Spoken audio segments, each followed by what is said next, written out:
बच्चों, क्या हाल है। उम्मीद है कि सब अच्छे होंगे और मज़े कर रहे होंगे और पढ़ाई भी कर रहे होंगे।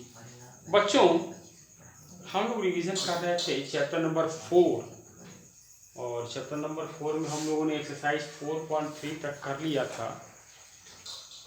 अब हम लोग को करना था बच्चों एक्सरसाइज नंबर 4.4। इसके पहले कुछ बातें हम लोग जान लेते हैं रूट्स के बारे में। जैसा कि रूट्स के बारे में बताया था आपको हमने कि अगर कोई क्वाड्रेटिक इक्वेशन है x square plus b x plus c equal to 0, तो x की जो दो वैल्यूज मिलेंगी हमको उन्हें ही हम रूट कहते हैं। ठीक है बच्चों, क्योंकि x पर पावर x की इस इक्वेशन की डिग्री 2 है तो इसके दो रूट मिलेंगे। ठीक है, तो x की जो दो वैल्यूज मिलती हैं वही उसके रूट्स होते हैं। अब ये रूट्स जो हैं पिछले एक्सरसाइज में हम लोग देखा था बी स्क्वायर माइनस 4ac की वैल्यू हम लोगों ने पहले निकाला।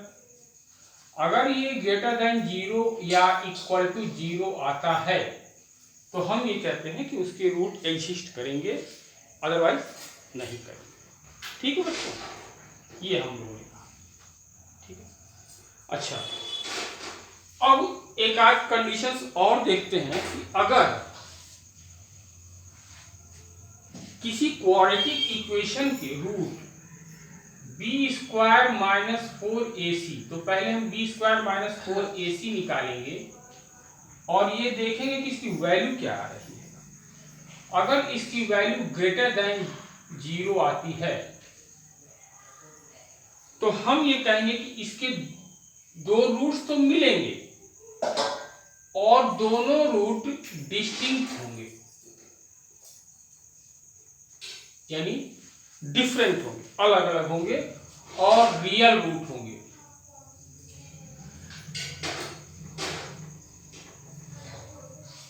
डिस्टिंक्ट रियल रूट मिलेंगे हमको। ठीक है बच्चों, दो अलग अलग रूट मिलेंगे और दोनों रियल होंगे। अगर बी स्क्वायर माइनस 4ac की वैल्यू इक्वल टू 0 आती है, 0 के बराबर आ जाती है, तो हम ये कहेंगे इसके 2 इक्वल रूट्स मिलेंगे, इक्वल रियल रूट्स मिलेंगे।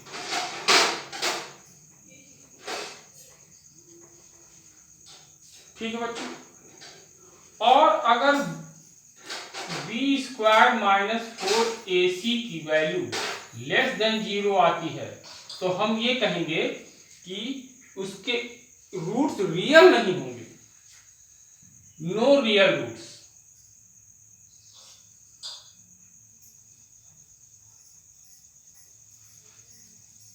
यानी वो रूट रियल नहीं होंगे, इमेजिनरी होंगे। और इमेजिनरी नंबर के बारे में आप लोग जानते हैं कि उसको आगे चल के पढ़ेंगे। ठीक है, चलिए, तो ये तीन कंडीशंस हम लोग फॉलो करेंगे नेक्स्ट एक्सरसाइज में, एक्सरसाइज 4.4 में, और देखेंगे कैसे ये अप्लाई करते हैं। ठीक है, चलिए, तो हम एक्सरसाइज हम लोग शुरू करते हैं।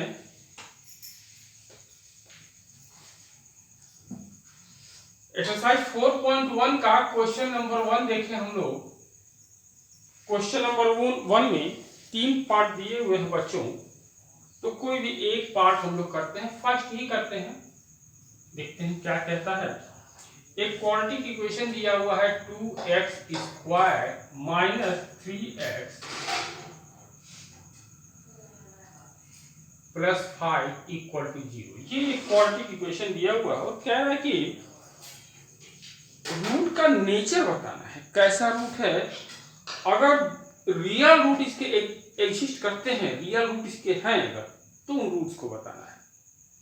तो सबसे पहले तो हमारा काम क्या है बच्चों, हम बी स्क्वायर माइनस 4ac की वैल्यू निकालेंगे और देखेंगे कि क्या आता है इसका वैल्यू। अब लेस देन 0 आता है, इक्वल टू 0 आता है या ग्रेटर देन 0 आता है, तो ठीक है बच्चों, देखें बी स्क्वायर, बी की वैल्यू क्या है -3, यानी x का जो कोफिशिएंट होता है वही b की वैल्यू होती है -3, और माइनस का स्क्वायर -4 इंटू a की वैल्यू यहाँ x स्क्वायर का कोफिशिएंट क्या है बच्चों 2। और सी की वैल्यू क्या है 5। ठीक है बच्चों, तो ये देखिए -3 का स्क्वायर 9 -4 टू जा 8 5 जा 40 is equal to -31।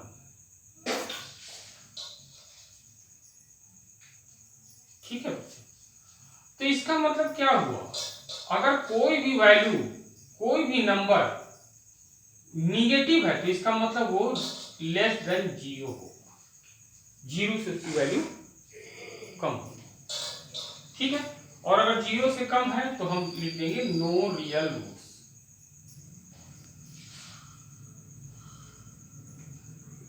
Real root नहीं है, इसके रियल रूट एग्जिस्ट नहीं करते हैं, तो हम रूट्स को पता ही नहीं करेंगे। ठीक है, नेक्स्ट देखते हैं हम लोग सेकंड क्वेश्चन में, देखते हैं सेकंड पार्ट में इसके, देखते हैं कौन सा इक्वेशन दिया हुआ है। 40 इक्वेशन दिया हुआ बच्चों 3x square -4 √3 into x plus 4 equal to 0।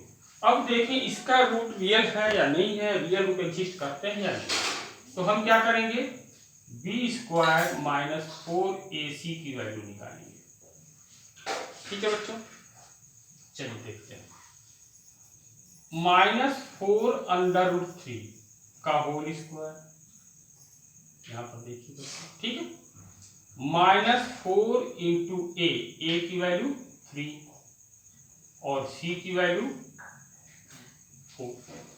ठीक है बच्चों, अब इसका स्क्वायर अगर करें तो 4 का स्क्वायर 16 और अंडर 3 का स्क्वायर 3, तो 16 3 जा 48 -4 3 जा 12 और 12 4 जा 48, ये मिल गया हमको 0, यानी b स्क्वायर -4ac की वैल्यू हमको 0 मिल गई। तो इसका क्या मतलब हुआ बच्चों, अगर इसकी वैल्यू 0 मिलती है तो हम ये कहेंगे इसके 2 इक्वल रूट्स मिलेंगे। तो यहां लिख देंगे बच्चों कि रियल रूट्स एग्जिस्ट। ठीक है, रियल रूट एग्जिस्ट करते हैं इसके, तुमको रियल रूट पता करना होगा। आइए पता करते हैं। हमारा इक्वेशन जो दिया है 3x square -4 √3 into x plus 4 is equal to 0। जिस मेथड से आप पता करना चाहें पता कर सकते हैं, कंप्लीटिंग स्क्वायर मेथड और फैक्टराइजेशन मेथड, या फिर एक मेथड और यूज किया था हम लोगों ने जो क्वाड्रेटिक फार्मूला वाला, तो क्वाड्रेटिक फार्मूला वाला जनरल बहुत अच्छा रूट पता करने का वो तरीका है। ठीक है, तो चलिए उसी से पता करते हैं। तो x की वैल्यू हमको क्या मिल जाएगी, -b। फार्मूला क्या था बच्चों, -b plus minus √b square -4ac upon में 2a। ठीक है बच्चों, -b तो माइनस, और हमारा इक्वेशन है ये है, तो माइनस और माइनस प्लस हो गया, तो यहाँ हो गया 4 plus minus √b square -4ac की वैल्यू क्या है बच्चों, हमने यहाँ निकाला है 0, और 2 into a that is 3 is equal to 4 √3। ये तो 0 हो जाएगा बच्चों, उसको छोड़ देना है, अपॉन में 6, 2 2 जा 4, 2 3 जा 6 इक्वल टू आ गया 2 √3 अपॉन में 3। तो 2 इक्वल रूट्स मिलेंगे, तो इसका मतलब हमारे 2 रूट आ गए, 2 √3/3 और 2 √3/3 हमारे 2 इक्वल रूट्स मिल गए। ठीक है बच्चों, पॉज अभी ढूंढ रहा हूं।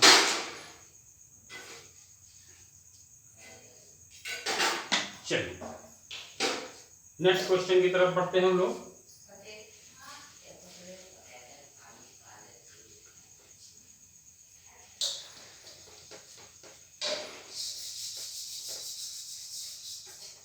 क्वेश्चन नंबर 2 देखते हैं बच्चों क्या कहता है।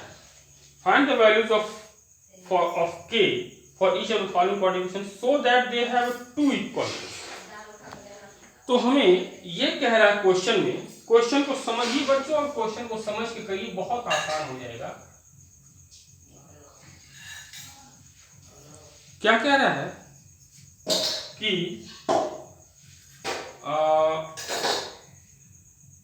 एक क्वाड्रेटिक इक्वेशन दिया हुआ है 2x² plus kx plus 3 equal to 0। ये क्वाड्रेटिक इक्वेशन दिया हुआ है। कह रहा है कि अगर इस पे दो इक्वल रियल रूट्स एग्जिस्ट करते हैं तो हमें ये बताना है कि k की वैल्यू क्या हो। तो क्या करेंगे बच्चों, फॉर टू इक्वल रूट्स क्या होना चाहिए, b² minus 4ac should be 0। इसकी वैल्यू 0 होनी चाहिए, तभी ना हमको टू इक्वल रियल रूट्स मिलेंगे। ठीक है, तो b की वैल्यू क्या है बच्चों, यहाँ x का कोफिशिएंट दैट इज k का स्क्वायर माइनस 4 इंटू a की वैल्यू x² का कोफिशिएंट दैट इज 2 और c की वैल्यू यहाँ constant value 3 is equal to 0। ये आ गया बच्चों आपका k² माइनस 4 2 जा 8 3 जा 24 इज इक्वल टू 0। ठीक है बच्चों,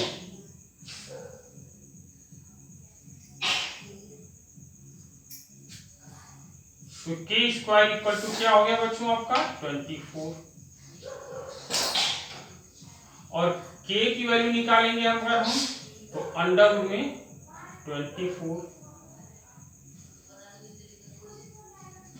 ठीक है, और अंडर रूट में 24 को हम क्या लिख सकते हैं बच्चों, प्लस माइनस यहां लगा दिया जाता है, इसलिए कि प्लस अंडर रूट 24 को स्क्वायर करेंगे तो भी 24 मिलेगा, और माइनस अंडर रूट 24 को स्क्वायर करेंगे तो भी हमको 24 मिलेगा, इसलिए प्लस माइनस लगा देते हैं। तो इसका मतलब हम लिख सकते हैं k is equal two plus minus, इसकी वैल्यू आ जाएगी आपके बच्चों 24 को हम लिख सकते हैं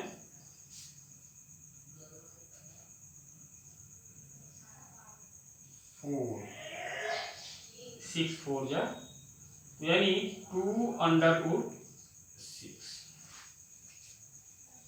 ठीक है बच्चे, ये आपकी k की वैल्यू आ जाएगी। ठीक है, प्लस माइनस दोनों रख सकते हैं। एक बार आंसर चेक करके कि आंसर किस रूप में दिया हुआ है, ये इसी रूप में दिया हुआ है, तो हम लोग ठीक है। सेकंड पार्ट भी आप लोग कर सकते हैं, इसका क्वाड्रेटिक इक्वेशन मैं बना देता हूं, आप लोग इजीली सॉल्व कर सकते हैं। क्वाड्रेटिक इक्वेशन देकर घबराए नहीं बच्चों, इस उसी तरह का फॉर्मूला ये kx ब्रैकेट में x माइनस 2 प्लस 6, तो यहाँ हो जाएगा बच्चों kx² minus 2kx plus 6 equal to 0। तो हमें क्या मिला, b² माइनस 4ac की वैल्यू अगर 0 होनी चाहिए, ठीक है, इक्वल के लिए, तो b² की जगह माइनस 2k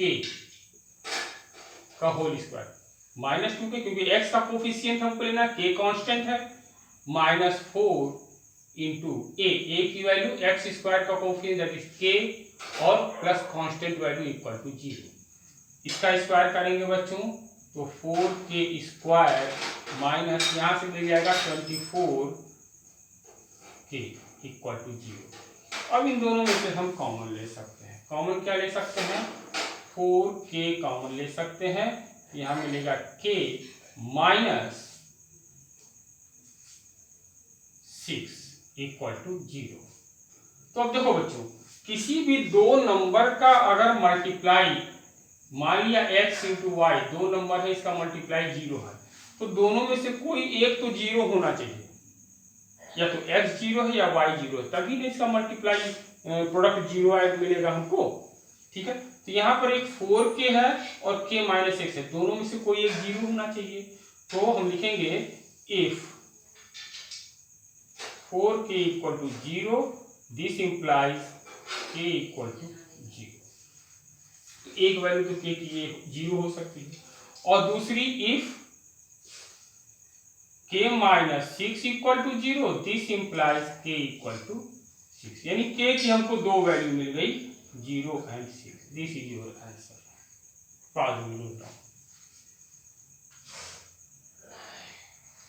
ठीक है बच्चों, तो क्वेश्चन देखकर घबराएं नहीं,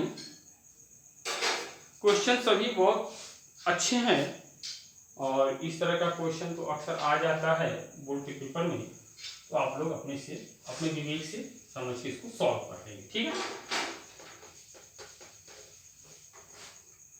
चलिए एक क्वेश्चन हम लोग और करते हैं, उसके बाद बाकी दो क्वेश्चन बहुत ही इजी हैं, आप लोग खुद से सॉल्व कर सकते हैं। अगर नहीं सॉल्व कर पाते हैं तो आप कमेंट में लिखेंगे हमको, और बच्चे भी हैं जो बताएंगे तो फिर हम सॉल्व कर लेंगे।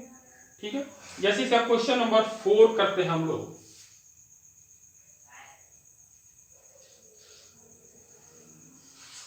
If is the following situation possible, क्या ये संभव है, ये स्थिति संभव है? If so determine their present ages. ठीक है, क्या है, the sum of the ages of two friends is 20। दो दोस्त हैं, उनके एजेस का ये सम जो है वो 20 ईयर्स है। तो मान लेते हैं हम यहाँ पहले let age of one friend is equal to x, तो एज ऑफ अदर फ्रेंड क्या हो गया बच्चों? ध्यान से देखिए 20 माइनस एक्स, क्योंकि दोनों का सम जो है x दिया हुआ है। ठीक है, तो 20 में से x माइनस करेंगे, दूसरे वाले का एज निकल। ठीक है, 4 ईयर एगो, 4 साल पहले 4 ईयर एगो एजेड आर, 4 साल पहले उनकी एज क्या हो जाएगी? x माइनस 4, और दूसरी की एज क्या हो जाएगी? 20 माइनस एक्स माइनस 4। दोनों में से 4 साल कम कर दिया हमने। ठीक है, तो ये हो जाएगा आपका x माइनस 4 एंड सेकेंड क्या होगी? 20 minus 4, that is 16 minus x. और कह रहा कि इनका प्रोडक्ट, इन दोनों के एजेस का प्रोडक्ट 48 है। तो अकॉर्डिंग टू क्वेश्चन हम सॉल्व करेंगे बच्चों, x minus 4 and 16 minus x equal to 0। किसी पॉलिनोमियल को पॉलिनोमियल से मल्टीप्लाई करने का तरीका आप जानते हैं बच्चों, पहले भी पढ़ चुके होंगे। तो 16x minus x square minus 64 plus 4x is equal to 0। तो यहां हम लिख सकते हैं बच्चों माइनस एक्स स्क्वायर और 16x plus 4x that is 20x minus 64 is equal to 0। Minus से पूरे को मल्टीप्लाई कर देते हैं, पूरी इक्वेशन को माइनस से मल्टीप्लाई करते हैं, तो क्या मिलेगा? और हमको क्या मिल गया? X square minus 20x plus 64 is equal to 0। अब तो हमें ये पता करना है कि ये सिचुएशन पॉसिबल है या नहीं। तो इसके लिए क्या करेंगे हम? सबसे पहले बी स्क्वायर माइनस 4ac की वैल्यू निकालेंगे। तो बी की वैल्यू क्या है बच्चों? माइनस 20 का स्क्वायर माइनस 4 इंटू ए की वैल्यू 1 और सी की वैल्यू 64। तो ये आ गया आपका बच्चों 400 माइनस 4 4 जा 16, कैरी किया 1, 4 6 जा 24 और 1